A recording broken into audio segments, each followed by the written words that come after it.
আমি এই মুহূর্তে যে জমিতে দাঁড়িয়ে আছি, যেখানে দাঁড়িয়ে কথা বলছি, এখানে এক সময় অতল নদী ছিল, যা পদ্মার মূল নদী ছিল। পূর্বে এখানে ফসল করা হলেও পরবর্তীতে নদী ভাঙার পরে নদীর তলদেশে বিলীন হয়ে এখানে 30 থেকে 40 হাত পানি ছিল।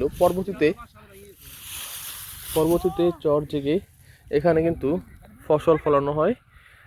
এখানে ধান থেকে শুরু করে আলু, সকল প্রকার ফসল ফলানো হয়।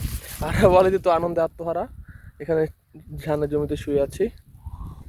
সোনালী ফসল তখনই সুন্দর হয় যখন প্রাকৃতিক দুর্যোগে নষ্ট না হয়, আর কৃষকদের মুখে তখনই হাসি ফোটে যখন ফলন ভালো হয়। তো আজকে একটু ধান খেতে চলে আসলাম, ধান কাটা দেখার জন্য এবং আপনাদেরকে দেখানোর জন্য, আর ভাত দিয়ে যাওয়ার জন্য আসছিলাম। এই যে আমাদের ফসল, সোনালী ফসল, যদিও রোদের জন্য তাকাতে পারছি না, চারদিকে কিন্তু ধান আর ধান, ফসলি জমি।